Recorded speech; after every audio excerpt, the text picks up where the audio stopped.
La radio qui vous parle de NBA, c'est Radio Off Basket. Le basketball, c'est mieux à la radio.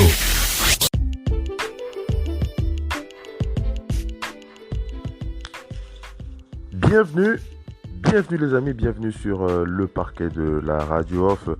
Pour ceux qui suivent nos talk shows depuis un certain temps, vous avez reconnu ma voix, c'est bien moi, Oncle Phil Basket, bien positionné pour animer ce talk show. Cette quotidienne NBA, on est dans l'enfer, en tout cas dans le plaisir, en tout cas que ce soit un enfer ou un plaisir, on prend vraiment notre pied dans ces playoffs NBA qui battent leur plein du côté de la bulle d'Orlando. Comme à notre habitude, on va enchaîner par quelques news avant de faire le résumé, de partager avec vous le résumé des matchs de la nuit. Commençons les amis pour aller du côté de la free agency. Au niveau des coachs, pour parler du positionnement de l'ex-joueur et champion NBA, Chauncey Billups. Chauncey Billups, on rappelle que depuis sa retraite, Chauncey Billups clame qu'il souhaite intégrer un front office et plusieurs franchises l'ont approché à ce sujet, notamment les Cavs qui lui avaient proposé le poste de GM, c'était en 2017. On rappelle qu'il avait refusé à ce moment-là d'accepter le job. Jusque-là, il n'était pas intéressé par un poste de coach, même s'il se murmurait dernièrement que Tyronn Lue tentait de le convaincre d'éventuellement le rejoindre en tant qu'assistant. Si on en croit Yahoo Sport, l'ancien joueur des Pistons de Détroit, l'ancien champion, rappelle, Chauncey Billups, ex-champion NBA avec les Pistons de Détroit, je crois que c'était en 2003 si je ne me trompe pas. Chauncey Billups aimerait devenir head coach en NBA. On rappelle qu'il est très respecté lorsqu'il était joueur. Son profil, même s'il n'a pas la moindre expérience en tant que coach, pourrait peut-être intéresser quelques franchises. Rappelons qu'il y a 4 postes à pourvoir dans la ligue en ce moment. Du côté des Sixers, vérifie les Sixers qui sont séparés de Brett Brown. Du côté des Pelicans de la Nouvelle-Orléans. Les Pacers d'Indiana qui sont séparés de Nate McMillan aussi recherchent un head coach. Et les Bulls de Chicago aussi sont en ce moment en train de faire quelques emplettes pour garnir leur staff. En tout cas au niveau du coaching staff, ils recherchent un nouveau coach. Voilà pour cette info. Je ne sais pas ce que vous en pensez. Moi j'aime bien cette information parce que Chauncey Billups est un meneur, comme vous l'avez dit, il a une grosse expérience en tant que joueur, gros meneur de jeu. Un joueur champion NBA avec les Pistons de Détroit, c'était en 2003 si je ne me trompe pas. La grosse équipe avec Ben Wallace, Rashid Wallace pour ceux qui s'en souviennent. Cette fois, Chauncey Billups est sur le marché. On rappelle qu'il avait refusé, je vous l'ai dit, il avait refusé un poste de GM, c'était au Cavs, c'était en 2017. Je pense qu'il voit le temps passer, évidemment. Il faudrait bien qu'il se trouve, en tout cas, il a envie d'être coach. Voilà, je veux pas chipoter sur ses envies, mais il a envie d'être coach et c'est tout à son honneur. Il a tout le potentiel, en tout cas, pour être dans le staff d'une équipe NBA. Peut-être pas en tant que coach, en tant que head coach, ça je ne sais pas. Je ne sais pas, mais si lui il a la conviction de pouvoir l'être, pourquoi pas. Voilà pour Chauncey Billups. On enchaîne avec les news, on va du côté des Celtics de Boston pour partager avec vous l'absence du français Vincent Poirier qui a donc quitté la bulle d'Orlando provisoirement. Donc c'était quelque chose qui était prévu avant même son arrivée dans la bulle. Donc c'était un arrangement qui avait été organisé entre lui et la franchise des Celtics de Boston. Le français Vincent Poirier a donc quitté la bulle pour assister à la naissance de sa fille. Il a donc été out pour le game 3 qui s'est joué dans la nuit. On y reviendra d'ailleurs. Et il devrait observer une quarantaine dont on ne connaît pas la durée pour le moment.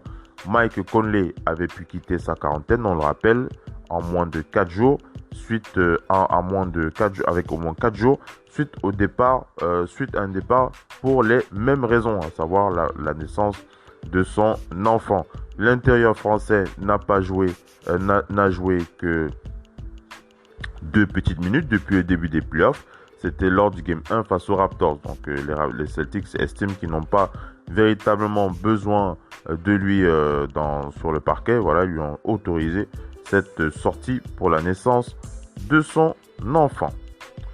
C'est sympa. On enchaîne avec cette dernière news, les amis. On va du côté des awards, puisque nous avions partagé avec vous lors de la dernière émission, on avait partagé avec vous le titre de meilleur défenseur de l'NBA remporté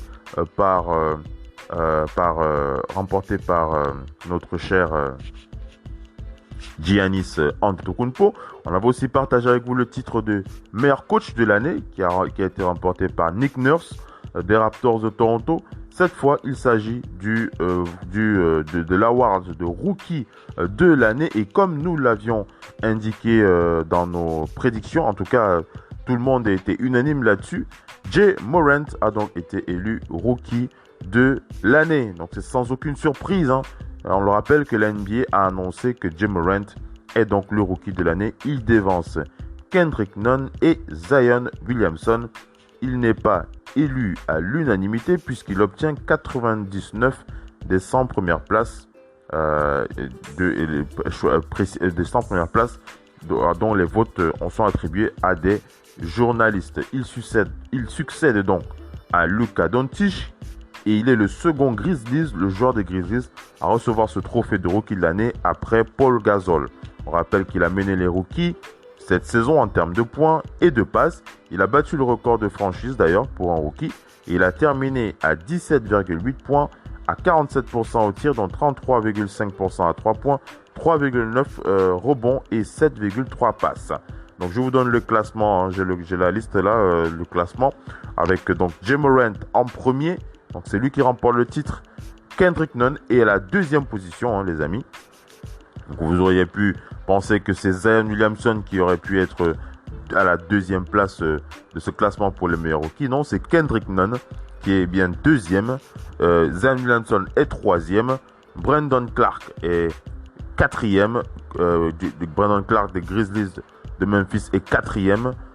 Kobe White, le meneur des Bulls de Chicago, est cinquième. Eric Paschal, l'intérieur des Warriors, est sixième. Terrence Davis, du côté des Raptors, est septième.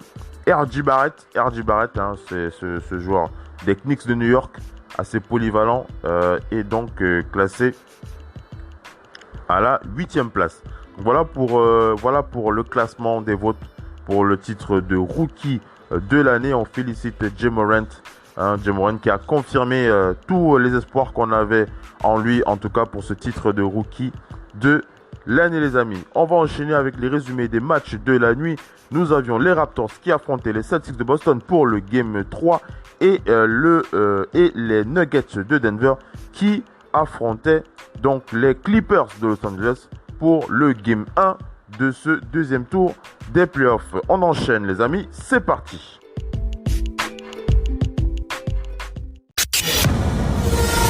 La radio qui vous parle de NBA, c'est Radio Off Basket. Le basketball, c'est mieux à la radio. Hard to get really a handle on both of these teams missing such important players. Nice block shot from Michael. On our call with him, he said, listen, and when you go from averaging 14 minutes to now Mike Malone refers to you as one of the franchise founders. It seems like every team, or most of the elite teams, have one player at least. As Murray, nice smooth connect, he's 1 for 4. He had been shooting extremely well the last several games. Millsap to Jokic. Nothing win and both. Allez les amis, on enchaîne avec ce résumé, le match qui a donc opposé les Clippers de Los Angeles aux Nuggets de Denver pour ce Game 1. Et on peut parler, les amis, on peut véritablement parler d'un bon petit décrassage de la part des Clippers de Los Angeles qui ont donc battu facilement, avec beaucoup de maîtrise, les Nuggets de Denver sur un score de 120 à 97. Dans ce Game 1 des demi-finales de la conférence Ouest, Kawhi Leonard a été très propre avec 29 points, 12 sur 16 au tir, 2 rebonds et 3 passes en 32 minutes. Paul George a terminé avec 19 points. Marcus Morris était à 18 points pour les Clippers qui ont rentré 57% de leurs tirs à 3 points. Sorti d'une série contre le Jazz d'Utah qui s'est terminée mardi, Nikola Jokic et ses coéquipiers n'ont pas fait le poids. Le Serbe a signé 15 points, 6 sur 14 au tir, 3 rebonds et 3 passes. Et Jamal Murray, 31 points de moyenne au premier tour, a été tenu à seulement 12 points à 5 sur 15 au tir. En limitant ses adversaires à 25% dans le deuxième quart, les Clippers ont pris le large 69-51 à la pause au terme d'un 38-20 dans la période. La domination s'est poursuivie dans le troisième quart-temps avec 16 points inscrits seulement pour les Nuggets de Denver. L'écart est monté jusqu'à 29 points. Les Clippers ont marqué 66 points dans la raquette contre 40 points pour les Nuggets de Denver qui au mieux ont mené de 6 points dans ce match 31-31. C'était dans le premier quart-temps de ce game, ayant compilé 11 changements de leader et 3 égalités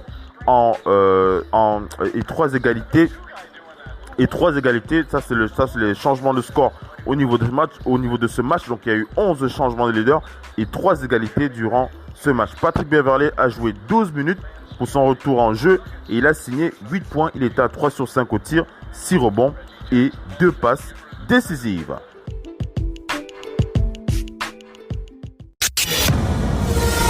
La radio qui vous parle de NBA, c'est Radio Off Basket. Le basketball, c'est mieux à la radio.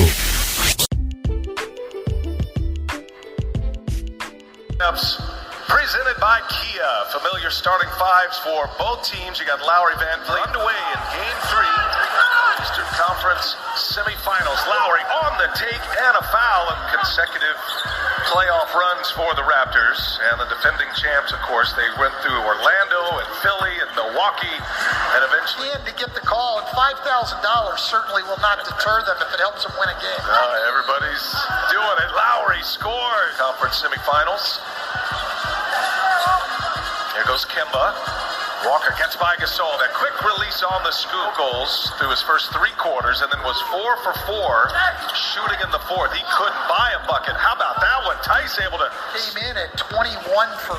Voilà les amis, on enchaîne avec la suite de ce talk show. Nous allons donc partager avec vous le résumé de cette rencontre qui a donc opposé les Raptors de Toronto aux Clippers excusez-moi, les Raptors. Je pense encore très fort aux Clippers, mais il s'agit des Raptors de Toronto face aux Celtics de Boston. Game 3, c'était l'occasion pour les Raptors de gagner, de relever la tête.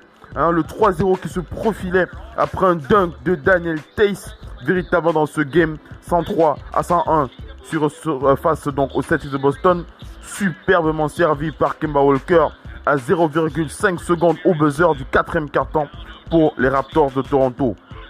C'était sans compter sur la magie de Kyle Lowry, la passe de Kyle Lowry et le tir de OG Anunoby, trouvé seul dans le corner à l'autre côté du terrain sur une remise en jeu de la dernière chance de la part de Kyle Lowry, 3 points au buzzer pour donner la victoire finale aux Raptors de Toronto 104-103. Kyle Lowry qui a joué presque tout le match, les amis. 46 minutes de temps à jouer pour Kyle Lowry pour un total de 31 points, 13 sur 23 au tir, 6 rebonds et 8 passes décisives. Fred VanVleet a ajouté 25 points pour les Raptors de Toronto. Pascal Siakam, 16 points. OG Anunoby, 12 points. Pour les Celtics de Boston, menés par les 29 points, 9 sur 15 au tir, 3 rebonds et 3 passes de Kemba Walker, les 19 points à 9 sur 15 et 12 rebonds de Jaylen Brown et les 15 points à 5 sur 18, 9 rebonds et 6 passes de Jason Tatum. C'est une première défaite en 7 rencontres des playoffs de la part des Celtics de Boston. Du côté des Raptors de Toronto, les Raptors qui ont couru après le score une bonne partie de la rencontre. Les Celtics étaient devant 57-47 à la mi-temps grâce à un 19-10 pour conclure le deuxième quart-temps. À 1 sur 17 à 3 points sur la série jusque-là, Kyle Lowry a rentré son premier tir longue distance du match après 5 essais ratés au milieu du troisième quart-temps dans le corner gauche pour donner l'avantage aux siens 61-60. Les Raptors étaient ensuite montés jusqu'à plus 4 dans la période, mais les Celtics de Boston ont repris la main 80-76 avant de jouer le dernier quart-temps. Alors que Marc Gasol avait donné 4 points d'avance aux Raptors à 5 minutes 57 sur un lay-up, les Celtics ont répondu par un 8-0 99-95 conclu sur un dunk de Jaylen Brown à 3 minutes de la fin du game. Kyle Lowry a rapproché son équipe par 2 fois à 2 points sur des lay-ups. Fred VanVleet a réussi un lay-up acrobatique à 21 secondes du terme pour égaliser à 101 partout juste avant le dunk de Daniel Theis, puis la passe de Kyle Lowry pour un shoot alléluia à 3 points de OG Anunoby, il faut le dire, c'était un véritable chute alléluia qui a donné la victoire finale au Raptors de Toronto sur un score de 104-103. Vous l'aurez compris, c'est véritablement sur les toutes dernières secondes, puisque les arbitres se sont même posé la question de savoir est-ce que le panier était accordé, puisque lorsque le ballon quitte les mains de OG Anunoby pour rentrer dans l'arceau, le score, le timing est à 0, les amis. Donc Kyle Lowry ressort le ballon, il a ressorti, pour ceux qui n'ont pas les images, mais on vous explique un petit peu ça. Kyle Lowry qui sortait le ballon en jeu, il était hors du jeu, donc il faisait une passe directement de l'autre côté du terrain dans les mains de OG Anunoby qui se trouvait donc au corner. Donc vous imaginez, OG Anunoby était Kyle Lowry était à l'opposé lorsqu'il a balancé une passe levée très très haut, qui a rejoint donc les mains de OG Anunoby de l'autre côté au corner pour un tir à 3 points au buzzer pour donner la victoire aux Raptors de Toronto dans cette fin de match. Je vais bien entendu enchaîner avec le résumé pour vous donner mon avis sur les deux rencontres de la nuit, mais avant, on va partager avec vous l'interview réalisée par notre partenaire l'Express Canada avec Mike Laviole. L'Express Canada qui a donc interviewé notre cher compatriote Pascal Siakam qui s'est exprimé dans ce Game 3. Donc voilà, on remercie une fois de plus l'Express Canada pour avoir partagé avec vous cet extrait audio que nous diffusons dans cette quotidienne. Et voilà, on écoute donc Pascal Siakam avant de clôturer cette quotidienne avec l'analyse de ces deux matchs pour cette nuit de playoff dans la bulle d'Orlando. On écoute Pascal Siakam, les amis.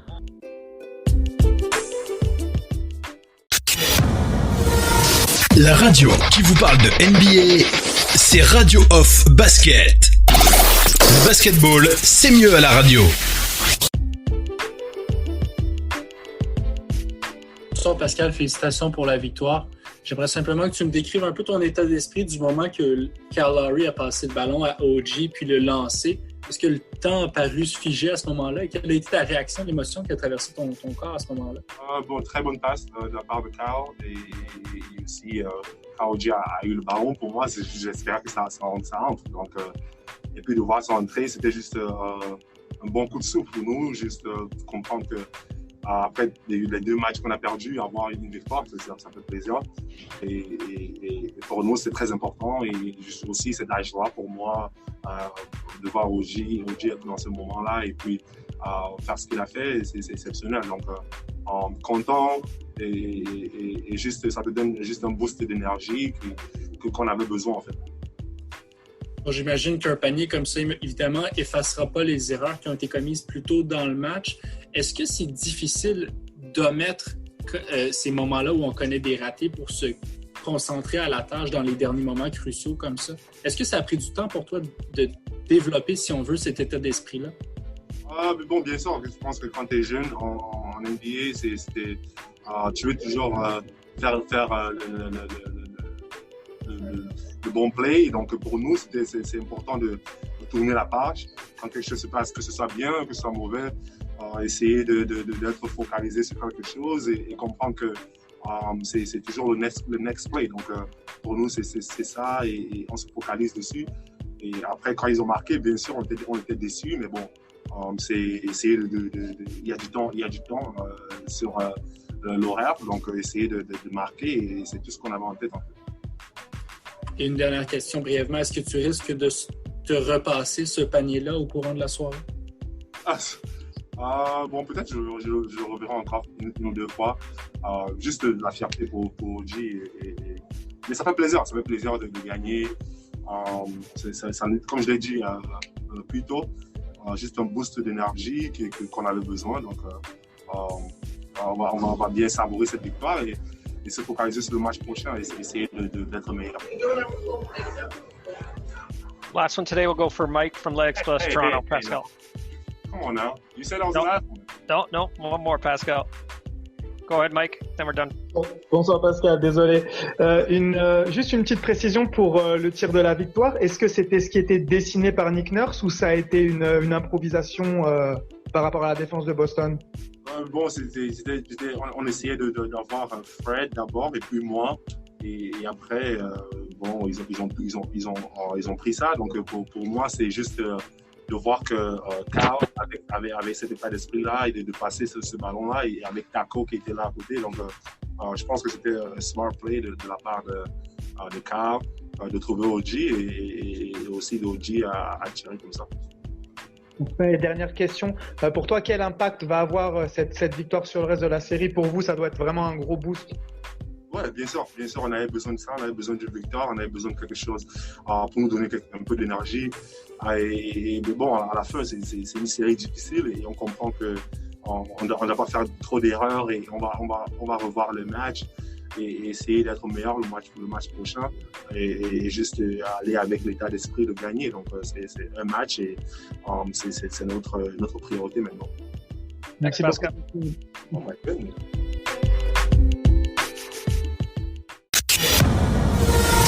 La radio qui vous parle de NBA, c'est Radio Off Basket. Le basketball, c'est mieux à la radio.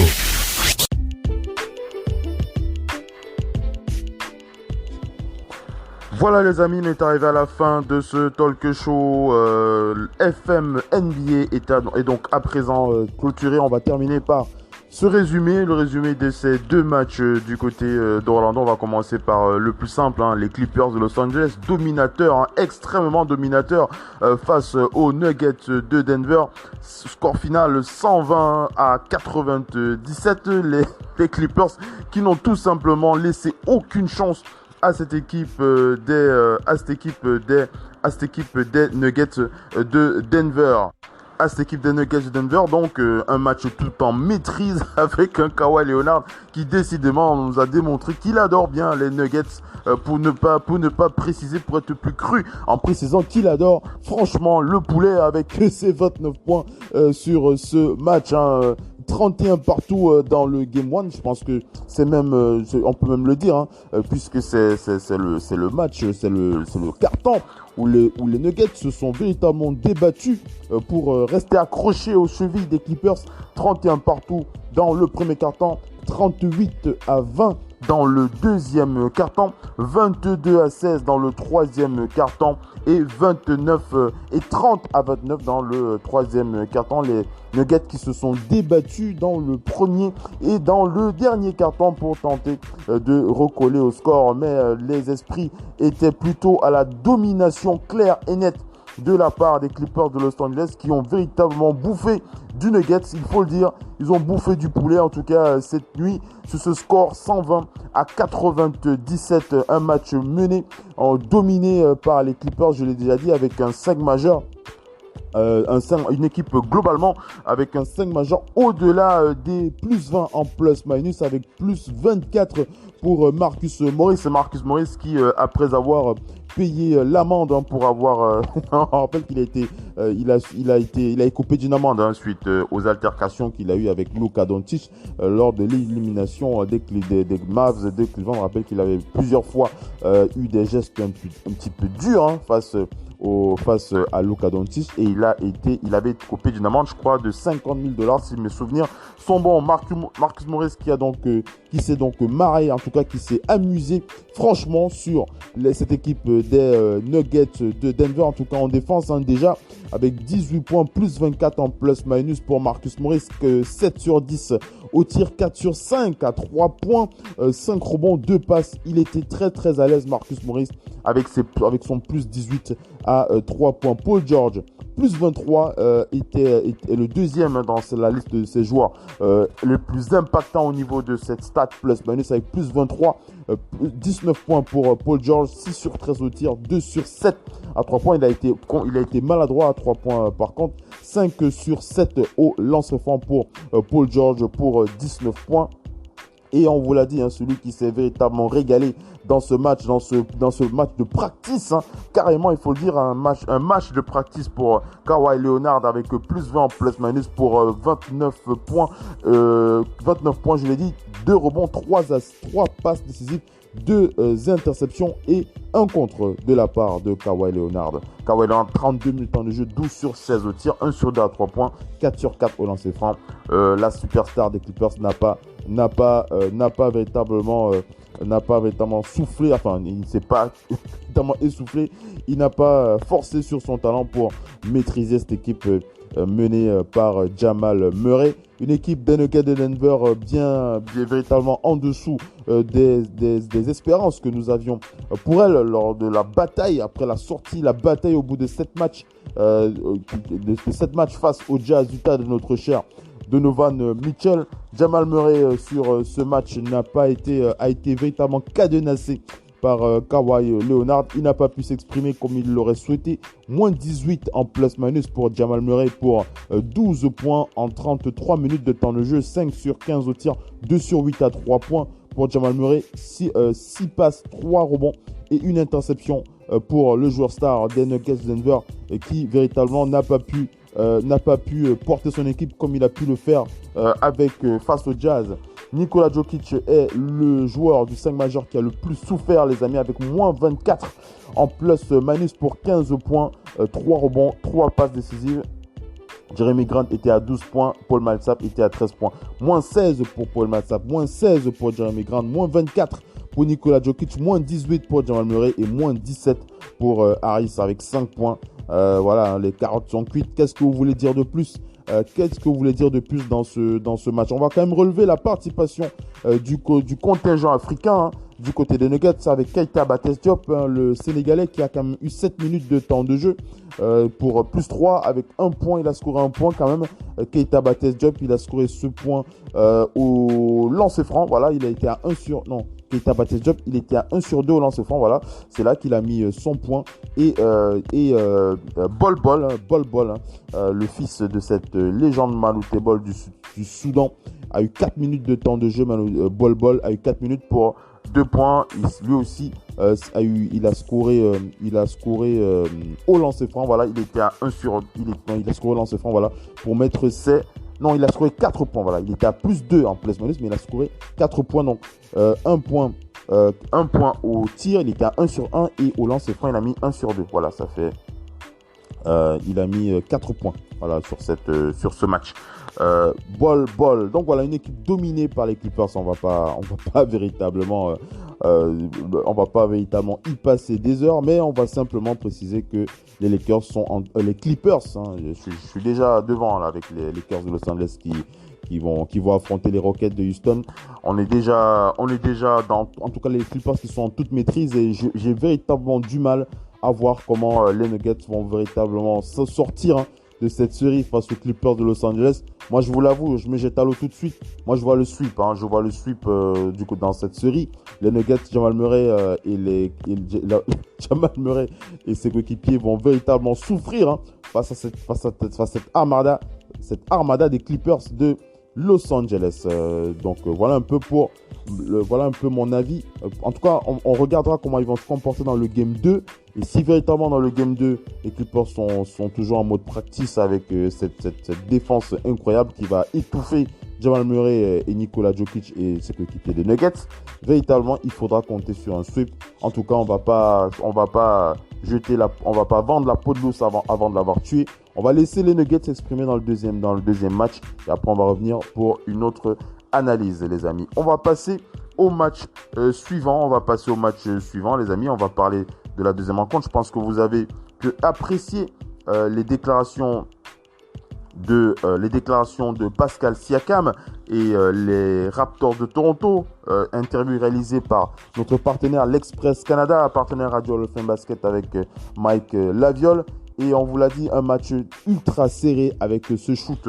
Alléluia, je vous le dis, après cette passe de Kyle Lowry à la fin, cette passe de Kyle Lowry à la fin pour donner la victoire aux Raptors de Toronto. Passe de Kyle Lowry, une passe levée, une véritable passe lay-up de la part de Kyle Lowry qui a atterri dans les dernières secondes du match, pour ne pas dire la dernière seconde du match, dans les mains de OG Anunoby pour un tir alléluia qui donne véritablement l'avance, qui donne le score, qui donne l'avantage aux Raptors de Toronto face aux Celtics de Boston. Globalement, on peut parler d'un match très serré, très serré, hein, les Raptors qui se sont battus véritablement avec toutes leurs armes, en tout cas, mais on sent clairement que les Raptors ne sont pas en tout cas cette équipe dominatrice que l'on a vu dans le sweep face aux Nets de Brooklyn, des Raptors en souffrance, des joueurs des Raptors véritablement en souffrance face à des Celtics qui ne leur laissent aucun espace pour s'exprimer. On a vu régulièrement les extérieurs, les joueurs extérieurs des Raptors, je pense à Fred VanVleet, je pense à Kyle Lowry se faire bâcher à l'intérieur par des ailiers des Celtics, je pense à Jaylen Brown qui a été extraordinaire, notamment en fin de match avec des tomahawks, des dunks, des in-your-face qu'il a appuyé sur la tête des Raptors de Toronto à plusieurs reprises.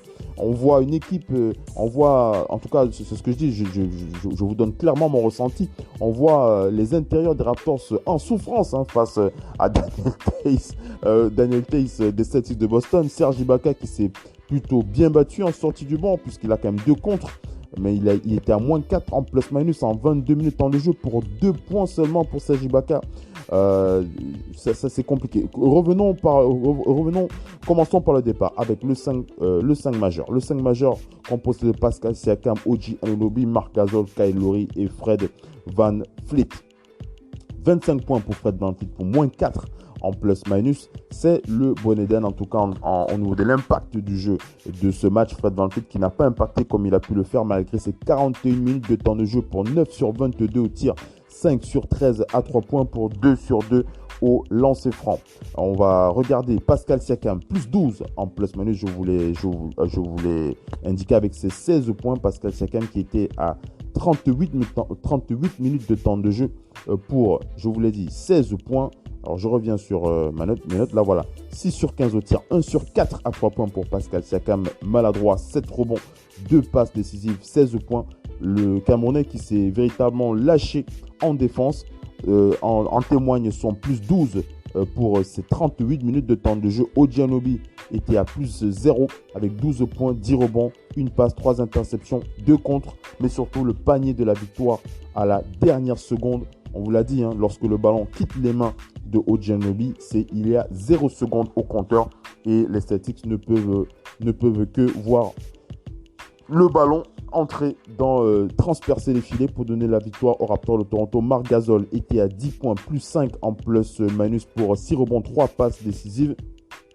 Et du côté du banc, Nick Nurse qui a décidé de ne faire jouer que 3 remplaçants, Serge Ibaka, Norman Powell et Thomas qui a eu 6 minutes de temps de jeu. Matt Thomas donc qui a eu 6 minutes de temps de jeu sur cette rencontre. Moi je trouve véritablement que Nick Nurse prend le parti de d'essorer véritablement ses titulaires. Il n'a eu que 3 remplaçants, Serge Ibaka, Norman Powell, Matt Thomas. Donc Serge Ibaka qui a eu 22 minutes de temps de jeu, qui s'est vraiment démené en défense comme il l'a pu, mais véritablement ça n'a pas porté ses fruits. En tout cas l'impact de Serge Ibaka était, en tout cas de mon point de vue, n'était pas si impressionnant comme à son habitude, on va le dire. 2 points pour Serge Ibaka. Pourquoi ne pas le titulariser? C'est la question que je pose à Nick Nurse depuis le début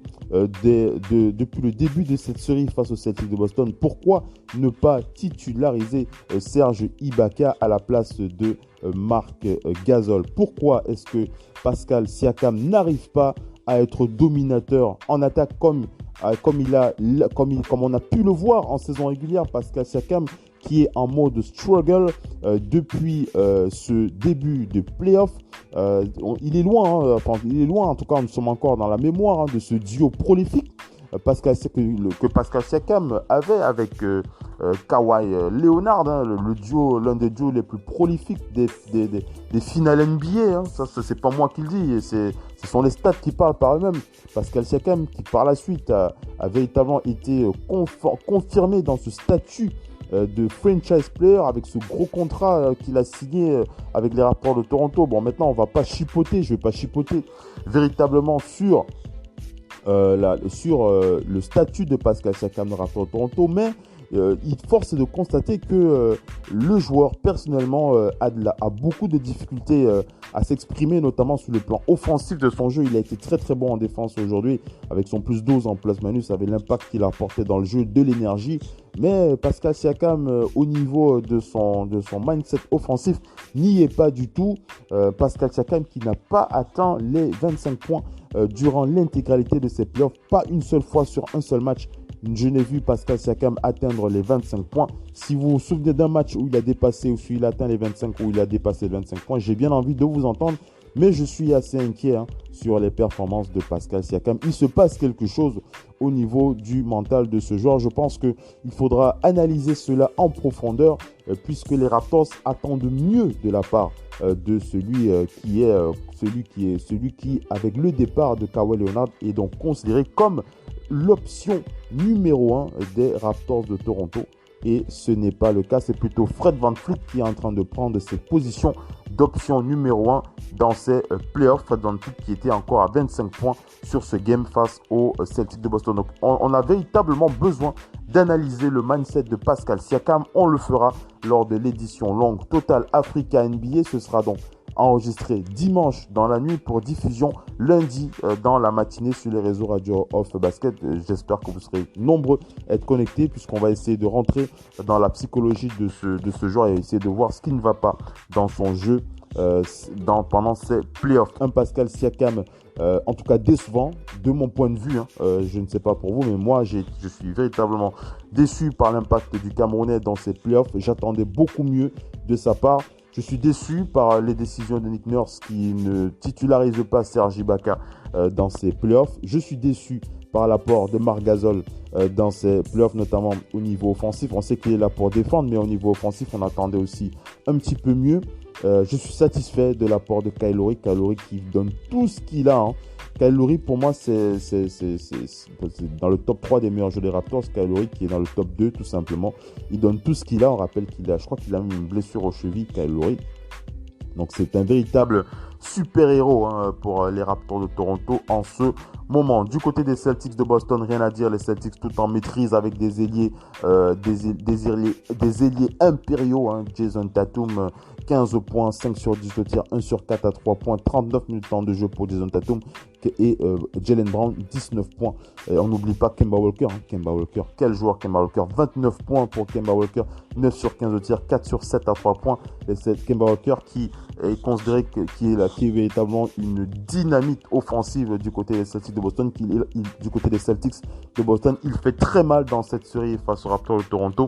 Et Nick Nurse doit trouver véritablement des réponses à ce problème. Kemba Walker is the problem dans cette série du côté de la conférence Est.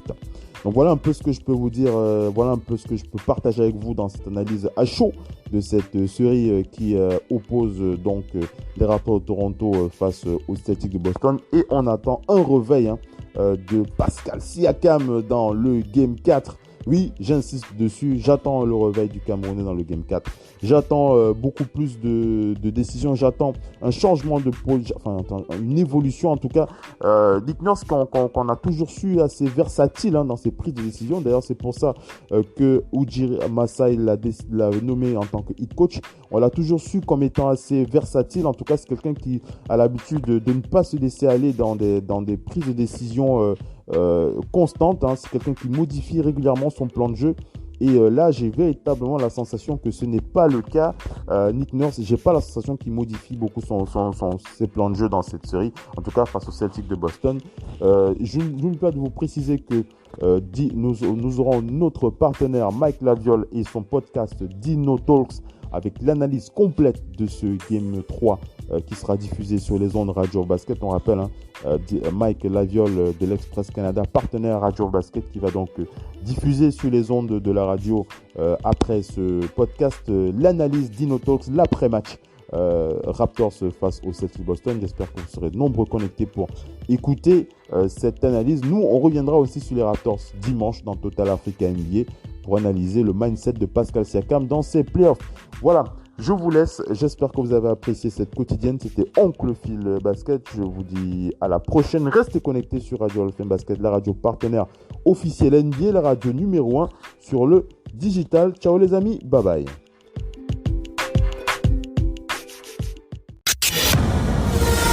La radio qui vous parle de NBA, c'est Radio Off Basket. Le basketball, c'est mieux à la radio.